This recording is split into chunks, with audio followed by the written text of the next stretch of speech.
So here I am, the Great Mac.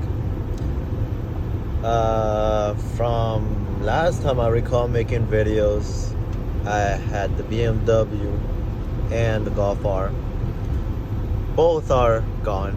Golf R got hit in some back roads similar to these ones, and I got hit by a semi truck, and there goes that.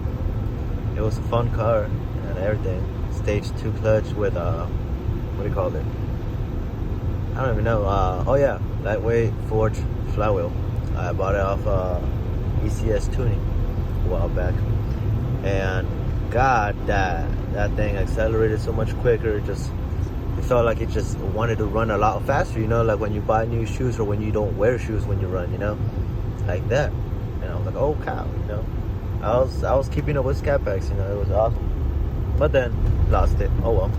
And then the BMW. I had the BMW, right? And that thing was fun. And out of all the work that I wanted to do to it, only some of it got done. I did mess around with the fueling and never got that intake plenum, never got that cold air, none of that. But it was too much of a complicated, and I don't know, I wasn't that devoted to it. I thought I was, but I wasn't, But in the process that I had that car, still the BMW I was using, I was working union concrete, and I always been a concrete carpenter guy, but mechanic background and stuff like that. And so yeah, working concrete, and then union, I got myself a 99 Suburban 2500, with a 454. That shit was crazy torque. No, not that much horsepower to be honest, but dude, that shit was crazy, And my brother, he got himself a Mark 7 GTI, which, if God willing, then we should have that thing back, because somebody rear-ended that thing at night, some drunk driver, I guess. But the reason why I brought it up is because my brother and I, we would sometimes do little races, big ass boat of a car, it was the longest version of that car, the one with the extra space in the back. But yeah, we would race, and all the way up to 40 miles per hour in mass speedometer, I would keep up with him. He would say it would take him up to 60, but shit, I accelerated to 40 a lot faster than he accelerated to 60, I guess, if that makes sense. And we would stay neck to neck with me, like getting somewhat of a lead, but then he would easily beat me after that. His climb was so much better than mine, right? After that, I had that car for a while, and a rainy season like this, around this time maybe, I was going to a car meet with that 454 because I was like the only one with a 454. It's not that much of a seen car around here, and especially in a big car like that. But I would show around. It's completely stock. It was a beauty of a car, it was pristine. But then one night like this, I was going to the freeway, and in a turn like this, I hit oil spot in the ground, and it caused my car to fishtail one direction, and I didn't want to hit the, how they sometimes they have the fence right there to prevent cars from derailing like that. Well, I didn't want to hit the very beginning of that thing because structurally that's the very strongest part, So fuck that. So I turned the other way and I caught traction and stuff like that, and I was heading onto the freeway, head on almost, And I was like, well, fuck that. And then I turned that way, and as I turned that way, I see a light post / also like a traffic light, because to get into the freeway, control the freeway. And I decided to turn that way because that's the only thing that could stop me. I had my dog in the back. Luckily the car stopped. Only the door was damaged, but the seat was moved out of place. The frame was a little bit, the chassis was good. The frame of the car, basically, with the shell, that thing was pretty bent. Insurance wasn't gonna cover it, or they could have, but I don't know, too much of a hassle. And I sold the car for $500 and a lot of tools, right? And during that process, I bought myself a 99 Silverado 2500 6.0 with the LQ4. And that's the beast. I did a shitload of work, All the cars were gone, and I was, for a minute, left with that car, the truck, And no, I actually had the Beamer. But then I traded a GMC Sierra 2003. It was a ghost car. Some guy was just trying to get rid of it. It had the engine and the transmission intact. I was gonna take it, you know.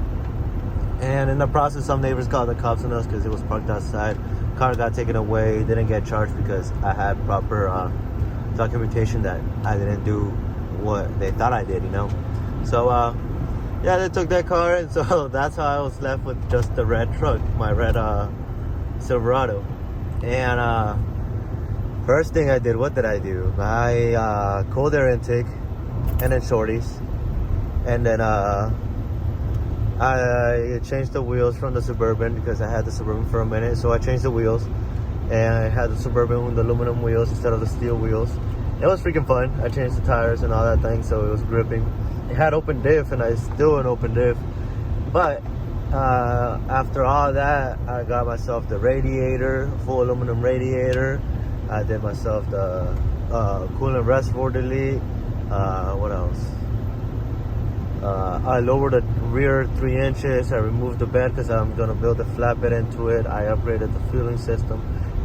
Actually, before I upgraded the fuel system, this thing was running, all right? And then I was like, smart me, I'm going to do a cam swap, you know, a comp cam 450, I don't even know, 450, 411, something like that. 54, 469.11. Let me turn off the air. 469.11, right? And it was a green regrind as well, so it's a little bit more, I don't know, you know. And to follow up with that, I bought 660 springs from BTR. I bought the whole kit, you know, the spring kit, and I bought heads, ported heads from a friend, 706 heads. What else? I bought myself the LS1 rockers, but with upgraded trunnions and shit like that. What do you call it? The timing chain. I bought myself the dual roll with a, what do you call it? With a high pressure oil pan, the NV296 or 196. I don't know, but it was with a special couple Camaro springs or something like that. On top of that, what else? CVR, like the 2-piece timing chain. And then right now I'm waiting on the fans, which arrived today. HP tuner kit. What else? Because I'm gonna tune it myself. Oh yeah, and what's it called? It's a 8.5 or 10.5 inch manufactured or fabricated intake. You know, those weird ones that they sell for the Holly ones. But then I bought it off of them. I bought it off of 18. And I'm on Southwest Performance. I'm gonna check them out because I'm on a budget, you know. And I'm the man, I'm the type of guy to make ends meet one way or another. So I'm gonna make that shit work one way or another for me, you know. And yeah, it's gonna be turboed, but as of right now, it's naturally aspirated. The engine bay got cleaned out, all that stuff. The interior of the truck, that thing, it had just a bench seat. I got a full center console, all that stuff, and yeah, lowered it, C-notch. What else? All ceramic brakes all around. You know, the special ones that you buy, you know, online and shit. Well, I bought those with the disc brakes and all that. What else? And that's what I could think of, unless I have the engine right in front of me, which I will later, and I could remember, you know. But yeah, have that car is currently not running. We tried to take it to RPM. I tried to take it to RPM, but my oil pressure was funky, and that's why I decided to upgrade my oil pump, you know. And could have been that I didn't center it, who knows, but this time we centered and I got a lot, you know. And when it came to working on it, I was putting back the oil pan because I decided to bring it down. And that rear corner where the oil filter is, you know, that one very corner, I broke it off. And I didn't think it was going to be a big deal because, you know, me being me. But oil shot out of there when it was time to test run it. And I got like pretty good oil pressure, but it was just bouncing from like 30 all the way to 60, you know. It was just trying to stay between there. I look under the car, all the oil's gone, you know, boom. Oh well, I turned it off right away actually, and then the oil still kept shooting out after the truck was gone, so off. So I'm guessing the pressure, I don't know. But I checked it, and there's still like 3 quarts of oil inside the oil pan, so kind of trusting on that. And yeah, back there I have my oil pan that I bought yesterday, you know. And all this started like May, where the car is not mobile anymore, you know. I've been brainstorming, doing this, doing that, figure out the plumbing, figure out the fueling system, like the returnless fuel system, but I'm going to do it with the evap as well. So that's what I'm doing. No, the return with the weird filtered regulator, you know, because it's not up there anymore on the fuel rail. And yeah, and that's with that truck, right? And now with this is a 6.2 Denali with I think like 10,000 on the new engine right now. He's got check engine and low oil pressure recently. I don't know why, but I kind of know what to do with it. I just got a test run to make sure that I can do it on the other truck and make sure I'm like proficient at it. And then I'll deal with this one because this is a Gen 4. The other one's a Gen 3. Yeah, that's the update of the Great Mac. Oh yeah, and work-wise, I was working union. Stopped working union because rainy season, around this time actually. And I decided to be a welder at a shop. Right, fuck them. And they taught me everything fucking well because I learned it, you know. I pushed myself to learn it, but they gave me that knowledge and made it accessible. So it goes both ways, you know. But you can't reap what you don't get. But I don't fucking know. You can't take what you don't grab or something like that. But yeah, I learned all this shit, and a lot of welding.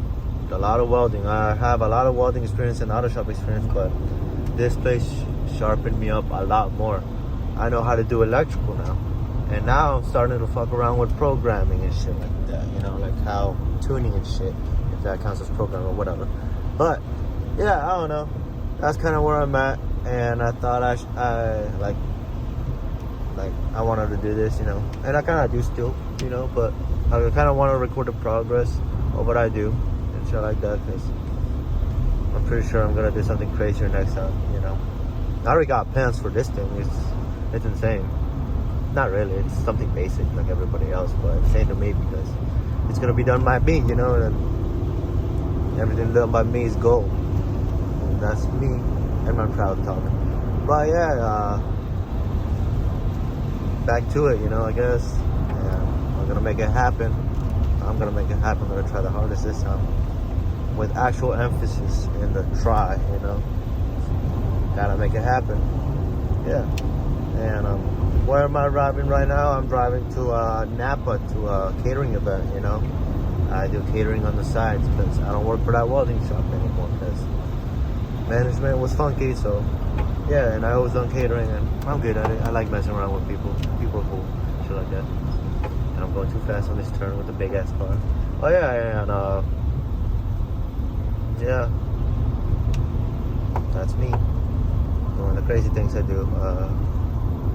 And yeah, I'm gonna be posting more, hopefully more recent, because I'm gonna be doing the installation of the electric fans with the relays and the oil pan install, and I'm gonna show you what's under there, and then boom, make money happen. Deuces.